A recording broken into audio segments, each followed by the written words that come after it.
mempersiapkan diri untuk kehidupan yang akan datang. Semua orang mengerti untuk membuat persiapan yang matang bila mereka hendak pindah rumah. Mereka tidak akan sembarangan pindah rumah dan berkata, nanti apa jadinya di sana, maka terserah sajalah. Memanglah semua kita harus mempersiapkan diri sebaik mungkin untuk masa depan kita.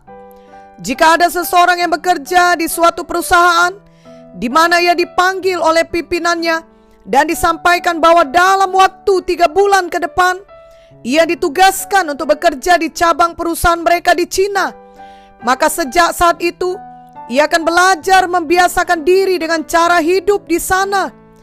Kalau seandainya ia sudah memiliki keluarga dan anak di mana mereka harus ikut pindah bersamanya, maka ia akan mengurus dan memastikan agar anaknya dapat sekolah dengan baik di sana.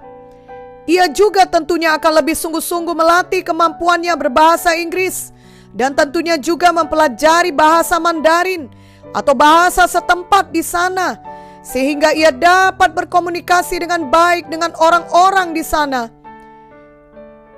Dan tentunya yang terutama, ia memastikan bahwa perusahaannya telah menyediakan rumah tempat tinggal yang baik untuknya dan untuk keluarganya. Dengan kata lain, ia membuat persiapan yang baik dan sungguh-sungguh. Biarlah kita semua ingat bahwa semua kita akan pindah rumah ke sorga, ke Yerusalem baru. Itulah rumah yang kekal bagi kita, tempat tinggal kita untuk selama-lamanya. Marilah kita mempersiapkan rumah kita di sorga dengan sebaik-baiknya, yakni dengan mengumpulkan harta kita di sorga dan bukan di bumi ini saja. Walau banyak hal telah berubah karena adanya pandemi COVID-19 ini, bukan berarti kita mengurangi pelayanan kita dan kasih kita kepada Tuhan dan kepada sesama manusia. Justru marilah kita semakin mengasihi Tuhan dan mengasihi sesama. Itulah hukum yang terutama. Kita percaya bahwasanya bahasa kasih adalah bahasa di sorga. Maksudnya kelak di sorga tidak akan ada lagi kebencian, iri hati, kejahatan, namun yang ada hanyalah kasih. Itu sebabnya marilah dari sekarang kita melatih diri kita senantiasa hidup dengan bahasa kasih. Firman Tuhan sudah mengatakan bahwa semua akan berakhir kecuali kasih. 1 Korintus 13 ayat 8 berkata, kasih tidak berkesudahan, nubuat akan berakhir, bahasa roh akan berhenti, pengetahuan akan lenyap.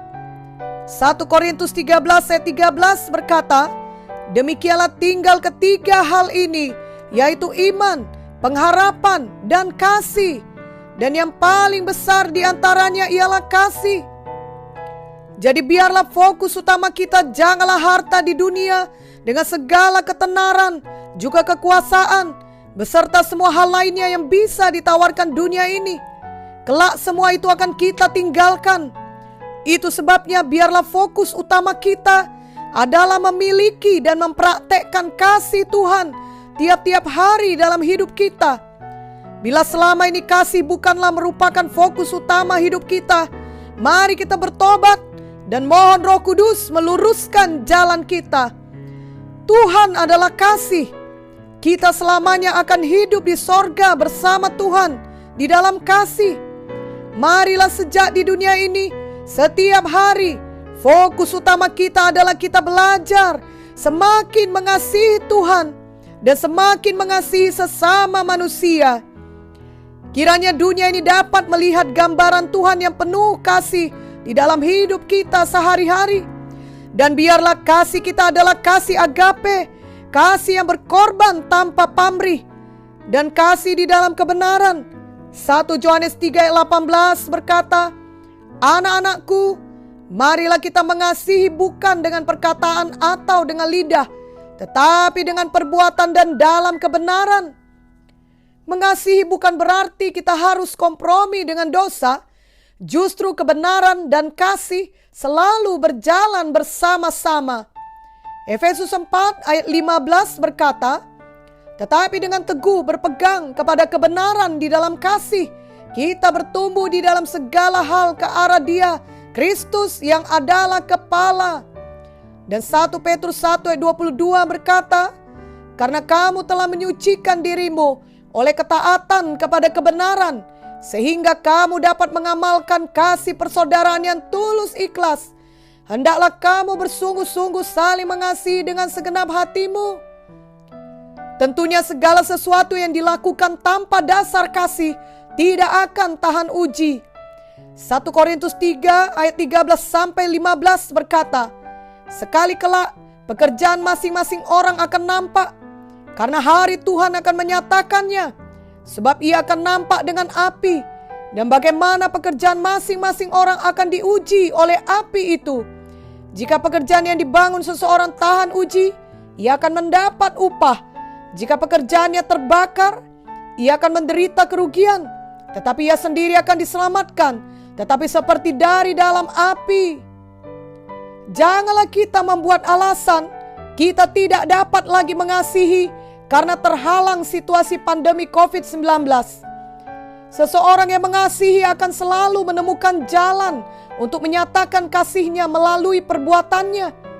Sebenarnya pandemi virus COVID-19 ini hanyalah menyingkapkan suasana hati kita yang sebenarnya.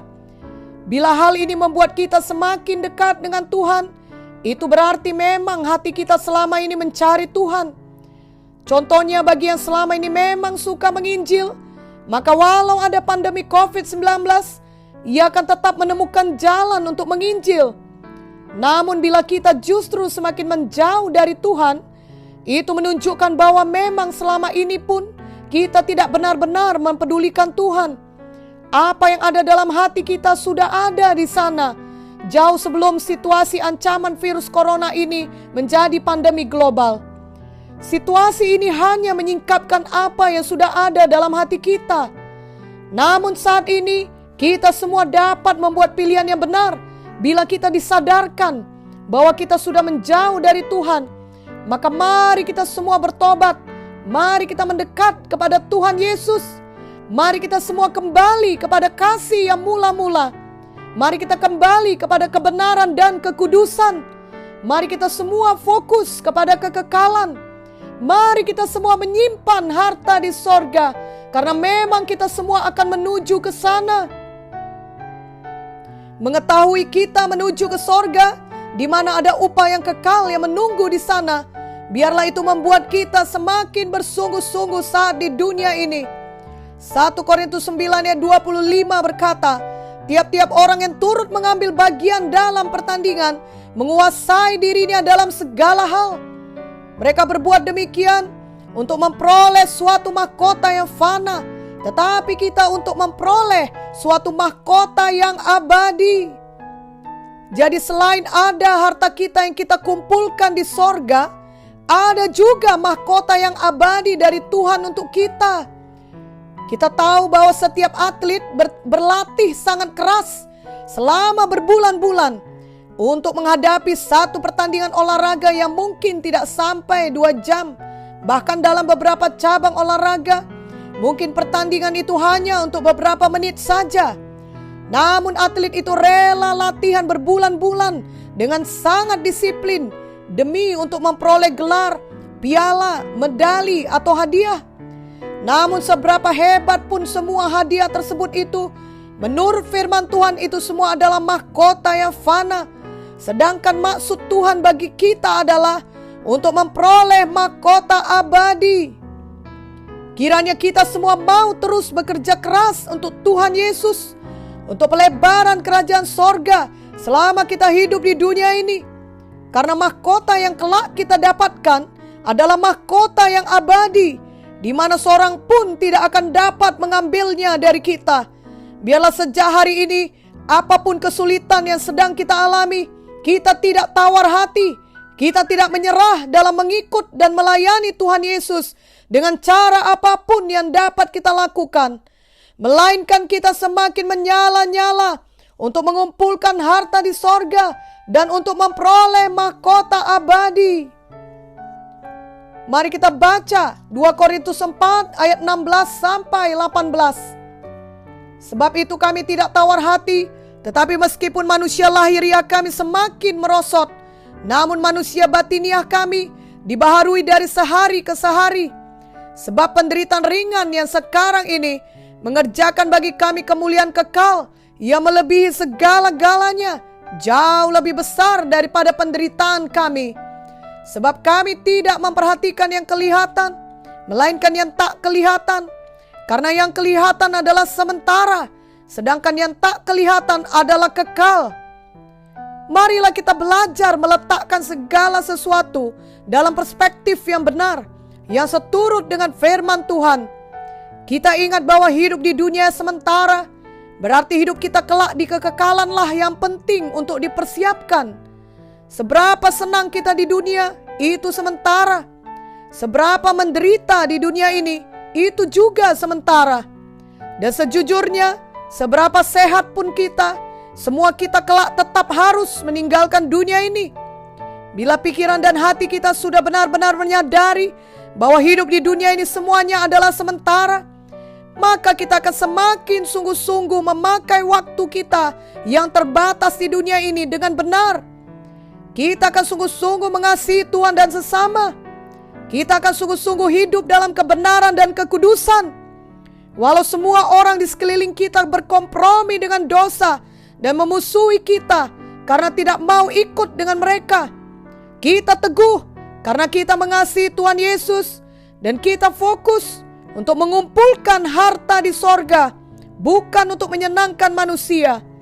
Karena kita tahu bahwa dalam kekekalanlah kehidupan kita yang sebenarnya, bukan di dunia yang sementara ini.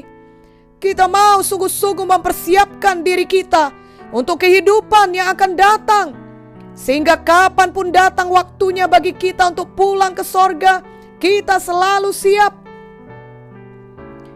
Di saat libur seperti sekarang ini, ada banyak di antara kita yang pulang kampung.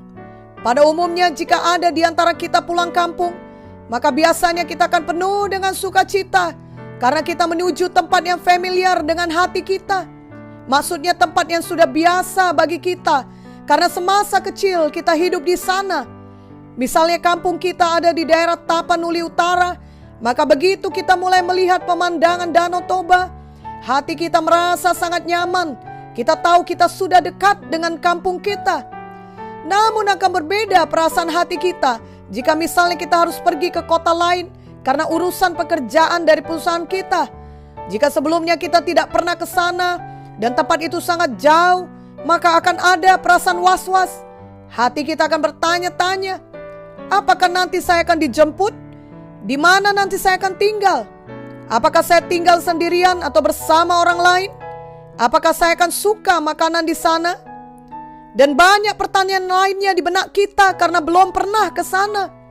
Tapi jika perjalanan pertama itu berhasil kita lalui dengan baik, maka ke depannya bila perusahaan kita mengirim kita lagi ke tempat itu, kita tidak akan merasa was-was lagi seperti saat pertama. Karena kita sudah pernah ke sana, kita sudah mempunyai gambaran tentang tempat itu. Begitulah Tuhan mau kita untuk pulang ke sorga. Tuhan mau kita merasa nyaman pulang ke rumah kita yang kekal dan tidak ada perasaan was-was. Tuhan sudah memberikan petunjuk bagaimana kelak hidup di sorga melalui firman-Nya di Alkitab. Namun kita harus mau memilih untuk selalu mempersiapkan diri kita untuk kekekalan, dimulai dari selalu memikirkan kekekalan. Kolose 3 ayat 1-2 berkata, karena itu, kalau kamu dibangkitkan bersama dengan Kristus, carilah perkara yang di atas, di mana Kristus ada, duduk di sebelah kanan Allah. Pikirkanlah perkara yang di atas, bukan yang di bumi. Biarlah hal ini dijadikan bagi kita. Kita selalu memikirkan sorga. Kita selalu mengumpulkan harta di sorga. Hati kita selalu berada di sorga. Seperti Matius 9 ayat 21 berkata, karena di mana hartamu berada, di situ juga hatimu berada. Dengan demikian hati kita selalu merasa nyaman, oleh karena kita telah bersungguh-sungguh hati mempersiapkan masa kekekalan kita. Bahkan kita rindu menantikan kedatangan Tuhan kedua kali, sebagaimana janjinya. yaitu Tuhan akan menjemput kita untuk tinggal bersama-sama dengan Dia di rumah Bapa di sorga. Amin.